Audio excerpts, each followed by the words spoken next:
자, 3월 7일, 예, 프라이스 액션 교육합니다. 예, 여러분들 여기 지난 시간까지 우리가 배우셨던 거 이렇게 보시면, 네, 이제 엘리엇 파동의 탄생부터 해서 리버설과 1번 파동, 예, 그 다음에 1번에 대한 조정 파동 성격인 2번, 거기에서 플랫 형태와 지그재그 형태의 예, 간략한 조정파 형태들, 3번 파동의 구성 요건과 예, 효용에 대해서 말씀을 드렸고요. 3번 파동이 왜 필요한지.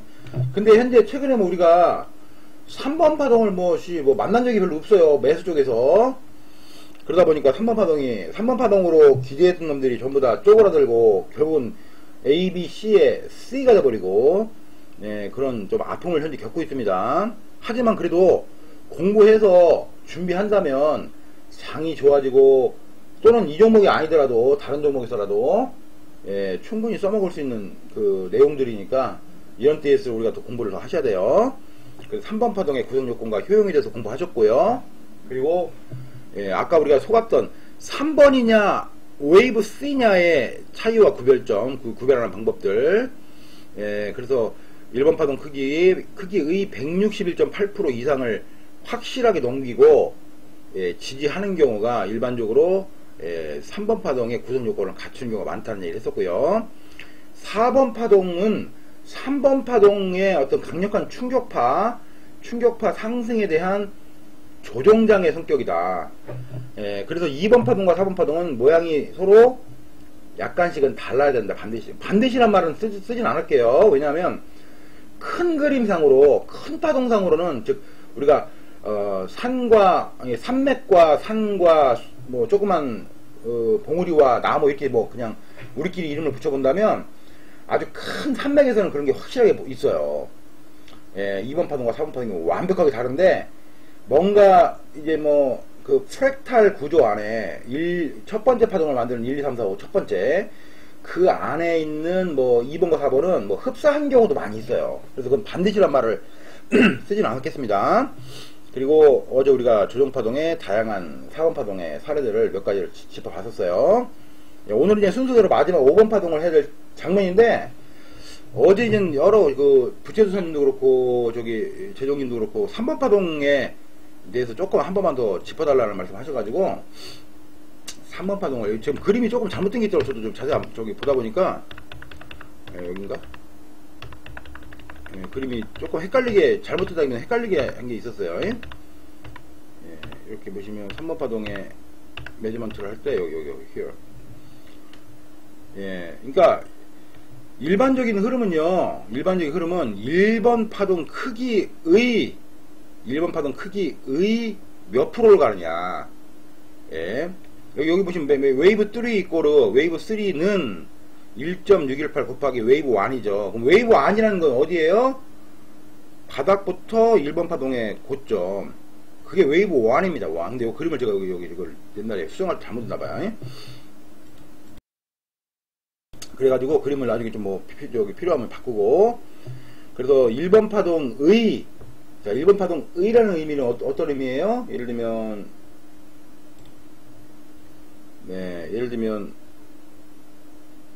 그러니까 우리가 예를 들면 이걸 1번으로 규정했다. 예, 이렇게 1번으로 다시 보셔봐요. 여기를 1번으로 규정을 했다. 여기를. 예, 1번 파동의 161.8% 이상을 가는 경우를, 예, 여기 3번 파동에 필수 요건으로 두는데, 가정이 있어요, 가정이. 예, 가정이 뭐냐면, 1번이 제일 긴 경우에는 당연히 3번이 1번에 161.8을 가기가 어렵죠, 당연히요. 예, 예를 들면 지금 이런 경우는 1번이 제일 길었어요. 1번을 한번 이렇게 재봐요. 이게 키를 한번 재볼게요. 이렇게 키가 이만해, 얘가 1번이. 예, 1번이. 얘를 가지고 옮겨볼게요. 이렇게 옮겨보니까 3번이라고 하는 놈이 요놈아야. 우리가 3번을 얘를 명명했는데 얘가 오히려 1번이 더 길잖아요. 그러니까 이런 경우는 3번이 1번보다 1번에 161.8을 못 가는 거예요. 그러면 이게 엘리엇 웨이브 원칙에 어긋나냐? 그건 아닙니다. 일단 필요 조건이에요. 필요 조건. 필요 충분 조건 중에서 충분 조건이긴 하지만 3번이 제일 짧지만은 안 된다라는 엘리엇 웨이브의 그 불가침 원칙. 네, 그게 지금 엘리엇 웨이브의 반드시 지켜야 될 불가침 원칙을 제가 지난번에 영상에 올렸었는데 중간에 이제 한번 했던 거라 우리가. 예, 요겁니다. 요거예요. 3번 파동은 제일 짧은 파동이 되어서는 안 된다라는 거예요. 단지 이게 원칙입니다. 네. 이게 가장 중요한 원칙이에요. 3번은 제일 짧으면 안 된다. 일단 이것만 지켜주면 돼요. 그렇기 때문에, 근데 통상적으로는 3번이 가장 강력한 파동이기 때문에, 그, 일반적으로 거의 한 80% 정도는, 제가 경험상 한 80% 정도는 1번에 161.8% 이상을 가는 경우가 거의 대부분이에요. 예, 근데 지금 우리가 방금 전 비트코인 2번 사례 같은 경우는 1번이 길었기 때문에 3번이 1번보다 짧은 형태가 됐죠. 다만, 엘리엇 웨이브의 준칙상으로는, 예, 3번이 제일 짧지가 않기 때문에, 예, 문제가 없는 거예요. 지금 3번이 키가 이만하죠? 예, 그러면 키가, 그 다음에 얘가 누구야? 얘가 마지막 5번이죠? 키가 요만해요, 키가. 그럼 얘가 이렇게 갖다 키를 한번 서로 키재기 해보면, 이런 경우는 1번이 제일 긴 경우란 말이에요. 그러니까 엘리엇 원칙상에서는 엘리엇 원칙의 엘리엇 웨이브의 불가침 원칙, 반드시 지켜져야 될 원칙에는 위배가 되지 않아요. 다만 좀 일반적이지 않은 그런 사례가 되는 거죠. 근데 종종 많이 있어요. 10번 중에 8번이 3번이 제일 긴 경우라면 한 20%는 5번이 길거나 1번이 길거나예요. 근데 5번이 긴 경우는 그렇게 많지가 않아요, 여러분. 1번이 긴 경우가 많아요. 왜냐면 1번이 리버설을 해야 되는 경우가 많으니까. 1번 파동의 시작이 대부분 리버설을 동반한다고 그랬잖아요. 그럼 리버설을 동반해 하려면 이게 깊을 경우, 리버설의 폭이 깊을 경우에는 1번이 길어요. 예, 리버설이 폭이 짧았다. 예를 들면 리버설이 한 이만큼밖에 없었다. 그럼 1번이 짧은 경우가 많죠. 예, 그래서 이제 그 말 그대로 이 웨이브를 우리가 측정하고 이름을 짓고 카운팅을 할 때는 결국은 시장이라는 이 정형화되어 있지 않은 이 생물을 가지고 우리가 다루는 거니까, 예, 지나치게 이 뭐랄까요, 유연성이 없어서는 안 돼요. 다만 아무리 그래도 유연성을 부린다 하더라도 반드시 지켜야 될 것만 지켜주면 돼요. 그 반드시 지켜야 될 게 세 가지가 뭐라고 했어요, 여러분? 첫 번째가 아무리 유연성을 부려도 2번이 1번 아래로 갈 수는 없는 거다. 그게 첫 번째 엘리엇 웨이브의, 예, 불가침 원칙, 불변의 법칙. 첫 번째 그림이요.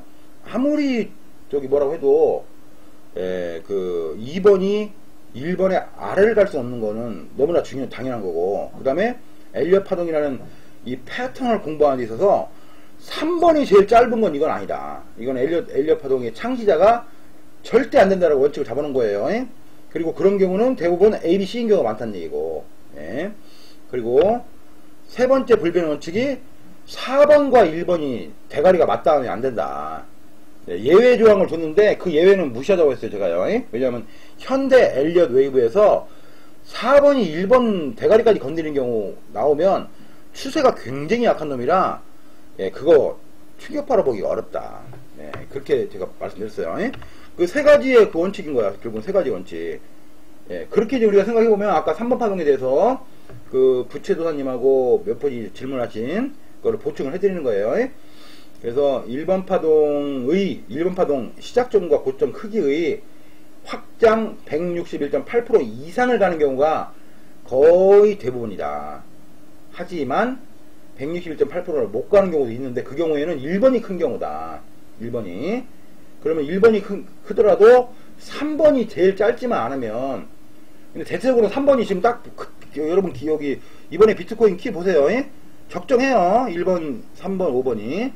네, 이런 경우는 충분히 충격파로 인식할 수 있다. 그러면 그런 관점으로 해서 비트코인을 우리가 다시 한번 용기를 한번 가져봅시다, 여러분들. 어떤 용기냐면 이거예요. 예? 그러면 우리가 이 비트코인의 이 상승에 대해서 지난번에 바닥 찍고 간 상승을 할 때, 우리가 얘기할 때 여러 가지를 봤었어요, 여러분들. 예, 단지 요때를 우리가 660을 바닥으로 잡을 때 비트코인 반전의 서막 레볼루션이라는 영상을 나중에 한번 더 들어보시면 여러 가지를 봤습니다. 그 여러 가지를 본 근거를 다시 한번 우리가 이 엘리엇 파동을 공부하는 거하고도 비슷하니까 그 일봉으로 보실게요. 네, 이게 시황이 아닌데 이건 공부니까 여러분 보셔봐요. 이 엘리엇 파동의 창시자였던 넬슨 엘리엇이 얘기한 인간의 행동을 지배하는 세 가지의 중요한 팩터가 있다. 첫 번째 팩터는 하나의 패턴이다. 패턴. 그 패턴을 1, 2, 3, 4, 5 A, B, C로 규명을 한 거예요. 1, 2, 3, 4, 5 A, B, C로 규명을 한 거고, 그 다음에 두 번째로 인간의 행동을 지배하는 중요한 팩터가 비율이다. 그런 측면에서 우리가 그때 비트코인을 이렇게 이거는 저기 비트 피닉스 겁니다. 이렇게 해서 우리가 피보나치를 봤었어요. 김프가 없는 놈이에요. 얘는 김프가 없는 놈이죠. 최대한 줄여볼게요. 뭐 한 이 정도 되네요. 그럴 때 김프를 제외한 해외 차트는 요 정도 왔었어요, 여러분. 얼마예요? 해외 차트는 야한 61.8, 76%니까 한 70% 정도 왔어요. 해외 차트는. 그리고 국내 차트는 얼마가 왔었어요, 그때? 네, 비율로. 국내 차트는 뭐 일단 1원으로 시작할게요. 1원으로. 1원은 더 했는데 그냥 1원으로 가격을 써볼게요. 국내 차트는 76%까지 왔었어요. 그래서 비율이 충분하게 왔다 라는 점 우리가 봤었습니다. 그래서 충분히 저게 저점이라는 걸 우리가 인식을 했었고요. 그리고 역시나 충분한 저가 가격 메릿이, 가격이 최고의 지표라는 관점에서 충분한 가격 메릿이 있는 구간이다 보니까 반등도 굉장히 빨리 갔죠. 바닥 대비 2배를 갔었고요. 그죠? 그리고 나서 지금 어제도 말씀드렸지만 가장 확실한 팩트는 이 사이에 있는 거야. 이 사이에.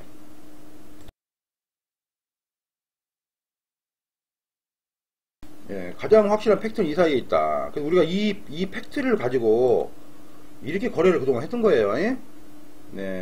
다만 장이 약세장이었기 때문에 뭐 팔아 드신 분은 팔아 드셨을 거고, 안 파신 분은 지금도 갖고 계실 거고. 그래서 우리가 그 당시에 어떻게 했어요? 1차 자리를 여기에 샀던 거예요. 여기 38% 아래로 여기를 샀던 겁니다. 그때 우리가 분할로 이렇게 걸었잖아요. 이렇게 걸었는데 일부분만 사진 거야. 일부분만 사지고 나서 요 하락폭에 해외 차트 기준으로는 거의 80%, 국내 차트 기준으로는 요 내림폭에 6.18%까지 갔다가 지금 오늘 좀 밀리고 있는 겁니다. 그러면 우리가 다시 시장을, 다만 A씨 승길라고 제자리 걸음 했으니까 굉장히 승길나요. 솔직하게. 아이씨 가다 말고 뭐야 이게 짜증나는데, 큰 관점에서는 여전히 바뀐 게 없어요, 여러분. 하나도. 제가 지금 요 큰 관점을 말씀을 드릴 때 어떤 말씀 드렸어요? 분명히 이게 하나의 팝업을 만들면서 시장을 긍정적으로 만들었다. 그리고 나서 우리가 요 무렵에 대부분 팔고 기다렸습니다. 요 무렵에서 1200에서 1354에서 대부분 다 팔았어요. 그죠? 팔고 기다려서 이른바 기다리던 조정자리에서 매수를 한 거야. 이게 작년같이 그냥 이렇게 갔으면 얼마나 좋아요, 여러분. 작년같이. 작년 이랬잖아요. 그냥 뭐 가버리면, 작년이 아니라 올해 1월달 초에도 이랬어요. 그냥 막 내려오면 그냥 팍 가버리고 한 번에 막 30%씩 가버리고 그랬는데, 시장이 변동성이 죽으면서 여기서 여기 가는데 얼마 걸렸어요, 여러분? 3월 6일, 2월 26일 한 열흘 걸렸어요. 열흘간 바닥 대비해서 꽂아 한 100 얼마 갔어? 1080에서 1280 한 200 갔네요. 200이면 한 17%, 8% 간 거예요. 그거에 만족하고 파신 분도 분명히 있을 거예요. 그거에 만족하고 파신 분도 있을 거고, 그거에 만족 못하고 아직도 들고 계시다가 그냥 내려와가지고 지금 거의 본전이라든가 뭐 조금 그냥 플러스권 있는 분들 분명히 있을 거라고요. 화나긴 하는데, 분명한 사실 우리는 여기서 결국은 향후에 이렇게 팝업이 될 거라는 거 우리는 지금 이걸 기대하고 있단 말이에요. 다만 시간적으로 지금 이렇게 왔다 갔다 또 가는 게 느리고 내려오는 것도 느리고, 이런 과정 속에 있기 때문에 심리적인 우리가 압박을 받고 있는 겁니다. 그 큰 흐름은 하나도 바뀐 게 없다. 다만 시간이 흐를 뿐이다라는 것밖에는 현재는 제가 드릴 말씀이 없어요. 여전히 비트코인은 그대로 우리 원칙대로 그대로 예, 계획대로 갑니다. 이미 잡으신 분은 그냥 홀딩하거나 비중 축소했다가 다시 위로 올랐다면 또 다시 잡거나 그러시는 거예요. 예? 방법 없습니다, 여러분. 왜냐하면 우리가 시장을 움직일 수 있는 게 아니기 때문에. 네, 그래서 지금 3번 파동과 아까 3번 파동에 대한 보충, 그리고 엘리엇 파동의 불가침 원칙을 한 번 더 반드시 지켜야 될 예, 불가침 원칙에 대해서 한 번 더 설명을 드렸고요. 예, 그런 형태로 해서 이제 비트코인을 한 번 더 봤어요. 자, 오늘 우리가 이제 5번 파동에 대해서 얘기를 하기로 했어요.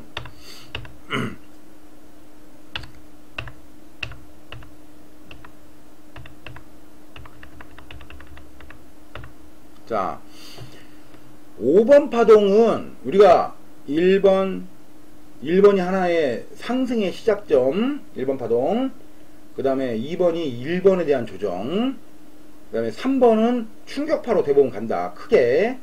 그 다음에 그 충격파에 대한 조정으로 4번을 말했고, 마지막 한 파동을 더 가는 게 5번이에요, 여러분. 자, 여기에서 아주 중요한 게 있어요.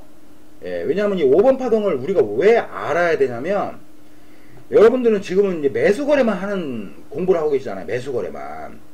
예, 근데 여러분들 공부를 충분히 하셔가지고 어느 시기가 되면 예, 매수거래뿐만 아니라 정점에 다다랐을 때 변곡 매도거래도 할 줄 알아야 된단 말이에요. 예?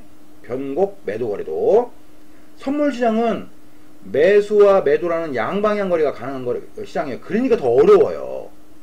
여기서 매수를 쳐야 될지 매도를 쳐야 될지 되게 헷갈리는 경우가 많거든요. 예, 근데 이제 이 시장은 이제 원행이니까 매수니까 싸게만 사면 이기는 자인 거야. 싸게만 사면. 다만 싸게 사는 것도 쉽진 않아요. 싸게도 않을 것 같아서 추격도 하게 되고, 또 진짜 좋은 자 생각해가지고 뭐 저기 확 들어갔는데 거기서 더 빠지기도 하고. 예, 그 시장의 어떤 저점과 고점을 맞추는 게 예, 결코 쉬운 일은 아닙니다. 다만 불가능한 일은 아니에요. 우리가 공부하고 있는 패턴과 비율을 가지고 예, 패턴의 흐름을 보면서 비율의 되돌림과 확장을 가지고 충분히 잡아낼 수가 있어요. 예, 그래서 오직하면 제가 뭐 자랑이 아니지만 크루드 오일 26.05라는 저점을 예, 그게 그 자리를 찍기 전에 거의 한 달 전에 예측을 했었고요. 26불까지 갈 거라고. 그 다음에 26.05라는 정확한 숫자는 그거를 찍기 3일 전에 제가 예상을 했어요. 그래서 제가 그 자리에 오면 우리 몰빵 칩시다 했는데, 시장이 얼마나 아이러니하냐면 장이 끝난 다음에 에이씨 오늘 안 오나 보네 하고 잤어요. 장이 끝나고 거의 끝날 무렵에 거기까지 안 오길래 내일 합시다 하고 잤는데, 그날 새벽에 장 시간 외에서 그거를 찍고 그대로 그냥 한 100여 틱을 반전을 시켜버렸어요. 그때 마침 뉴스가 나오면서. 결국은 시장은 그런 비율과 패턴을 스스로 감별하면서 갑니다. 그래서 그런 현상이 나오는 겁니다.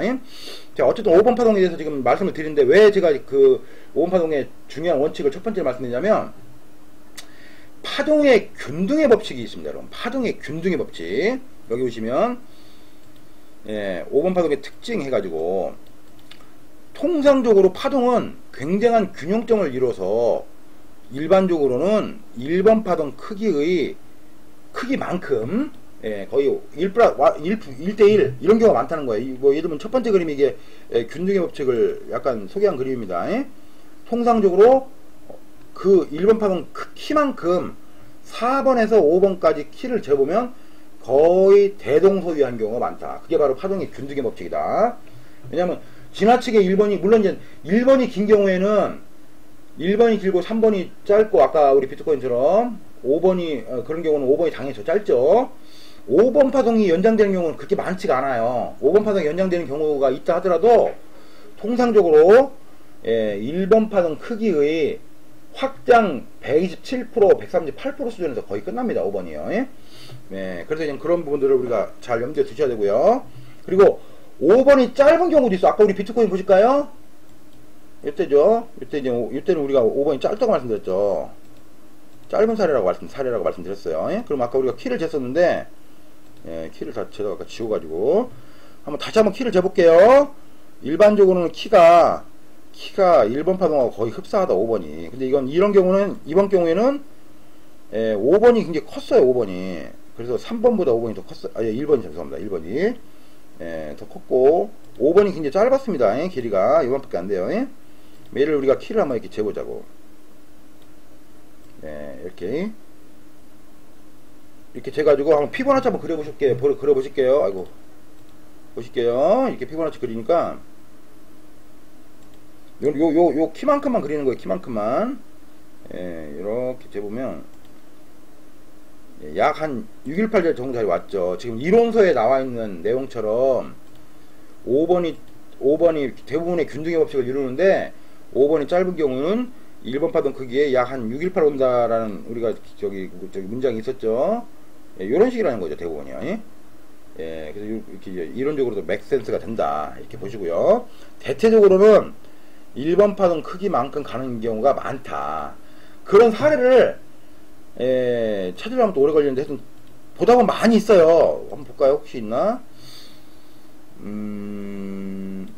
여기는 조금 여기도 좀 다르네. 여기도 이제 1번이 긴 경우였어요. 예? 여기도 1번이 마지막 5번이 이렇게 1번 비슷하겠네. 예, 그다음 마지막 5번이 요거 만큼 이렇게 갖다 재니까 조금 뭐 차이가 있네. 618 정도 왔네요. 1번보다. 예, 이 5번이 마지막. 이게 1번이 길면 당연히 5번이 짧다. 1번이 짧고 3번이 크면 5번은 거의 1번과 대동소이하죠. 또는 1번이 적정하고 3번이 좀 길고 한 경우는 5번이 뭐 좀 더 긴 경우도 있어요. 그래서 보통 하지만 대부분 첫 번째 파동 크기에 갖다 붙이는 경우가 많아요. 그러면 뭐 리플 같은 거 한번 볼까요? 리플 같은 건 사례가 적절치 않을 거예요. 왜냐면 저기 그 옛날 거라. 자, 그러면 만약 혹시 얘가 네오가 지금 이렇다. 그럼 네오를 어디를 1번으로 잡냐에 따라서 내용이 틀립니다. 그러면 만약에 1번이 우리가 1번으로 1번 또는 A인데 1번으로 볼 수 있는 케이스를 한번 보시면 지금 아직 5번이 형성된지 안 된지를 알 수가 없어서 객관적으로 그리기 어려운데 그래도 한번 시도해보자고요. 그럼 통상적으로 만약에 우리가 명명을 할 때 1번을 우리가 만약에 여기까지 1번으로 규정했다. 하락 1번 위에서 내려가는 1번을 이만큼을 규정을 했다.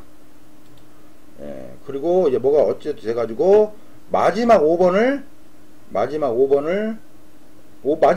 4번 이후잖아요. 그러면 요거를 키를 똑같이 한번 재가지고 이렇게 해보면 이게 아직 저점이 아직 안 깨지긴 했는데 뭐 마지막 1번이 이렇다. 마지막 5번이 이렇다. 만약 요렇다 하면 마지막 5번이 요 크기라면 죄송합니다. 요 크기라면 이번 경우도 그게 균등의 법칙하고는 또 잘 맞지 않죠.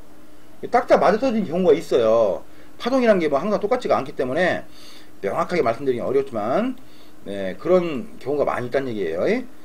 그럼 이런 경우는 가능하겠네. 이런 경우는 여기서 만약 이게 첫 번째 1번이었다. 이게 이만큼 1번이었고 이거를 제가 지금 자꾸 대입을 시킨 이유는 균등의 법칙을 여러분들 머릿속에 집어넣기 위해서 그래요. 파동에는 균등의 법칙이 있다라는 거. 이거는 뭐 이때는 뭐 거의 비슷했네요. 5번이. 이거. 그래서 대체적으로 1번의 크기를 알면 5번의 크기도 어느 정도는 예상할 수가 있다. 이거를 이제 여러분들한테 알려드리기 위해서 말씀드리는 겁니다. 그리고 엔딩 다이그널은 이제 보조지표상에서도 뭐 일반적으로 뭐 하는데 이건 제가 아주 옛날에 적은 거라 별로 참고하지 마세요. 이게 이 교환 만든 지가 좀 돼가지고. 그리고 5번 파동의 마지막 부분에서 특징이 하나가 있어요, 여러분. 이게 이른바 뭐냐면 엔딩 다이고널이라는 거예요. 지금 그림 보시면. 그러니까 5번에서 제일 중심으로 생각할 건 첫 번째, 1번 파동과 1대1 크기의 파동의 균등의 법칙이 있는 경우가 많다. 짧은 경우는 1번 파동 크기의 약 618 수준이고, 긴 경우에는 1번 파동 크기의 확장 61.8% 곱하기 2하면 얼마예요, 여러분? 약 얼마예요? 122% 정도 되죠? 123% 정도? 약 한 그 정도 수준.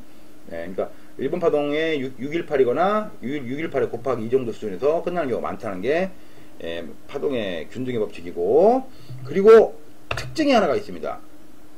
이게 되게 중요한 건데, 이거를 우리가 엔딩 다이거널이라고 얘기해요. 엔딩 다이거널. 엔딩 다이거널은 굉장히 많은 형태의 그 사례가 있어요. 구글 들어가셔가지고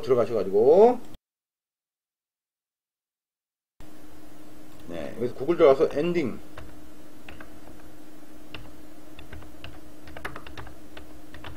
여기 있네. 이렇게 엔딩 다이거널 찾아보시면 그리고 이미지, 예, 이미지 보시면 이제 뭐 어마어마하게 많은 사례가 있어요. 보시면 뭐 형태들. 그래서 엔딩 다이고널로 끝나는 경우가 많다. 그게 보통 일반적인 경우가 뭐냐면 쐐기형이에요. 쐐기형. 엔딩 다이고널. 여러분 보시면 이런 걸 쐐기라고 하잖아요. 쐐기. 그래서 쐐기로 가는 경우는 거의 막바지인 경우가 많아요. 그럼 어제 혹시 그런 사례가 네오가 있었나요? 쐐기가? 비트도 조금 반등하네. 138에서. 네오가 그랬나 어제.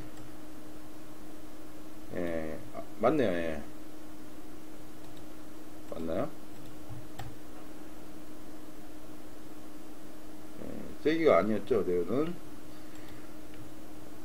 쐐기로 하락하는 놈을 하나 찾아보려고 했더니 어디 있을까요? 어디 있었을까? 나중에 한번 기회 되면 한번 찾아봐요. 여러분 찾아보셔봐요. 엔딩 다이고널 때 패턴만 익숙하시고 사례 찾으려니까 또 저기 막상 생각이 안 나네요. 그래서 쐐기형은 3파로 구성돼요. 여러분 그러면 이거 우리가 배운 거 하나 있었죠. 3파가 5개가 간다. 3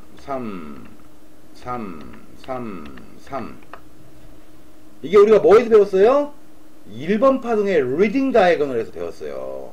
그럼 리딩 다이고널과 저기 그 엔딩 다이고널의 차이는 뭘까요, 여러분? 리딩 다이고널은 조금 저기 나중에 여기 저 사례 가보시면 모양이 조금 틀려요. 그러니까 리딩은 새로운 시작을 알리는 쐐기형인 거고 엔딩은 끝을 알려주는 쐐기형인 거예요. 그래서 이름을 시작점에서 시작한 아래서 시작한 놈을 리딩 다이고널로 이름을 붙이고 다이아고널은 이제 쐐기를 말하는 거예요. 대각으로 리딩 다이고널로 얘기하는 거고 거의 막판에 심하게 하러 가는 놈들은 엔딩 다이고널로 얘기하는 거예요. 엔딩 다이고널로. 네, 그래서 사례는 여러분들이 저기 구글 많이 찾아보셔가지고 보시기 바라고, 그 나중에 제가 저기 보다가 저기 차트 보다가 그런 게 있으면 나중에 또 그때 말씀드릴게요. 그래서 일반적인 형태가 그림을 그려보면 엔딩하고 리딩하고, 이건 아직 엔딩으로 보기가 조금 어려울 것 같긴 한데 쐐기가 안 나왔죠 아직은요. 쐐기로 보기 좀 어려워요 이건요. 그래서 일반적인 패턴은 무언가가 끝나고 리버설을 동반하면서 리딩 다이고널 형태로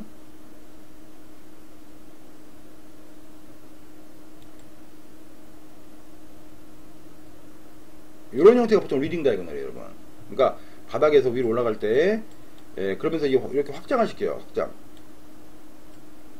이렇게 확장. 그래서 이거를 확장 삼각형 1이라고도 얘기를 해요. 리딩 다이고널을.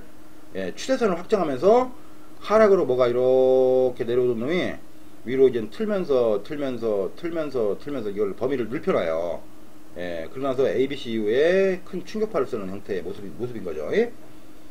그래서 이거를 확장 삼각형 형태의 1번이라고 얘기도 합니다.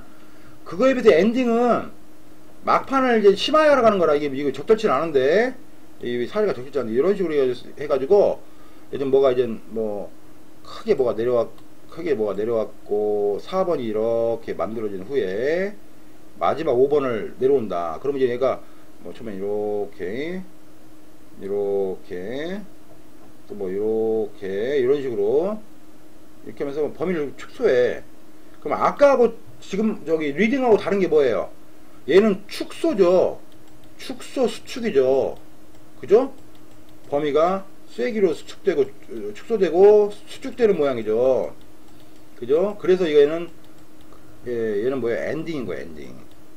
엔딩 다이그럴 형태로 그리는 거예요. 마지막에. 그 엔딩 다이그럴을 이렇게 표현한다는 얘기예요. 그리고 거꾸로 아까 말한 이렇게 해가지고 이제 확대를 막 시키는 놈들, 걔들은 확장이죠. 이렇게 범위가 거꾸로. 그래서 리딩 다이고널과 엔딩 다이고널의 이건 리딩이고, 리딩 다이고널 차이는 얘는 확장형을 갖는다. 범위를 시대를 확장시키는 확장형을 갖는다는 게 특징이고, 엔딩은 범위를 축소시키면서 마지막에 탈출하면서 리버설을 만드는, 끝나는 이른바 심화하는 그런 흐름이라는 얘기예요. 그럼 이제 정리해 보시면 5번 파동에 대해서 지금 제가 말씀드린 게 크게 두 가지입니다. 하나는 1번 파동 크기와 거의 대동소이한 경우가 많아서 파동의 균등의 법칙을 이루는 경우가 많다. 예, 그게 바로 저기 파동의 균등의 법칙이다. 1대1인 경우가 많고, 짧은 경우 1번이 길어가지고 또는 3번이 지나치게 길어가지고 짧은 경우는 1번 파동 크기에 61.8%를 가는 경우가 많다. 크기의 또는 5번이 연장돼서 좀 더 가는 경우는 61.8 곱하기 대충 2해보면 120 뭐 얼마 나오죠? 123 정도 나오죠? 그래서 약 127% 정도 가는 경우가 많다. 확정돼서 파동의 균등의 법칙을 꼭 기억하라는 부분을 말씀을 드렸어요. 그럼 왜 파동의 균등의 법칙을 왜 기억해야 되냐면, 여러분들이 영원히 매수장에서만 거래하는 게 아니고 언젠가 매도장을 할 거란 말이에요. 네, 그러면 언젠가 매도장에서는 끝자락을 어느 정도 예측할 수 있는 능력이 돼야 되는 거죠. 네, 그렇게 해가지고 균등의 법칙을 얘기했고, 두 번째로 1번 파동의 리딩 다이그널을 말씀드렸다면 5번 파동에는 엔딩 다이그널이 많다. 거기까지가 이제 이론적인 공부였어요. 자, 거기다가 마지막으로 제일 중요한 거 하나만 말씀드릴게요. 자, 이론적인 건 지금 두 가지, 파동의 균등의 법칙과 엔딩 다이거널 형태를 띠는 333333 형태의 쇠기형 패턴을 기억해보자. 그 말씀을 드렸습니다. 자, 비트코인의 사례를 보면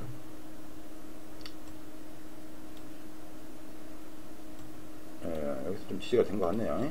아직 리버설이 안 나왔으니까 아직 뭐 그건 보고 여기 볼게요. 어디 갔어?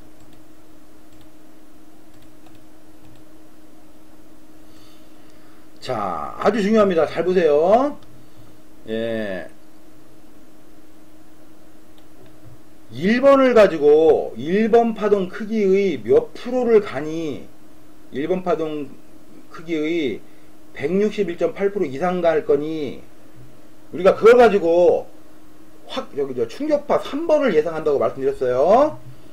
그러면 5번 파동의 끝자락은 두 가지로 우리가 알 수가 있어요. 첫 번째는 아까 말씀드린 파동의 균등의 법칙을 가지고 5번 파동의 크기와 목표치를 예측할 수가 있는 거고요.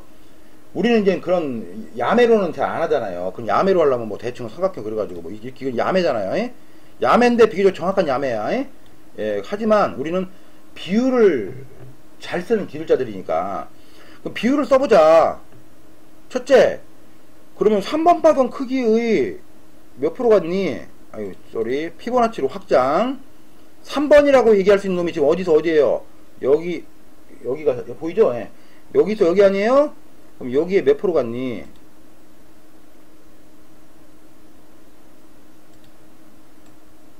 여러분들이 딱 보면 글로벌님이 말씀하시는 게 지금 뭔지 알겠다. 정확히 138.2에서 맞아버렸죠. 네, 그죠? 그래서 3번 파동 확장에 통상적으로 127%. 일단 이건 노멀이에요. 노멀. 일반적인 경우, 그러니까 평균적으로 127.2에서 138.2%를 가는 게 일반적인 경우입니다. 그러면 조금 더 가는 경우도 있나요? 있습니다. 네, 그러면 강세일 때 144에서 150%를 간다. 강세일 때. 이게 자꾸 옆으로 가지? 뭐 줄이 안 맞네요.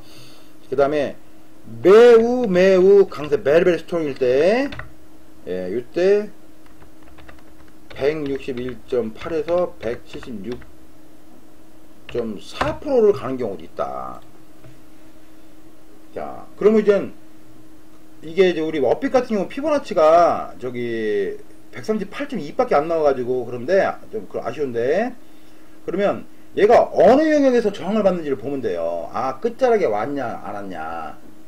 끝자락에 왔냐 안 왔냐. 예를 들면 저 같은 경우 이제 변곡 매도를 친다 그러면 해외 선물에서, 그러면 이렇게 3번 파동 크기를 가지고 쫙 그러면 놉니다.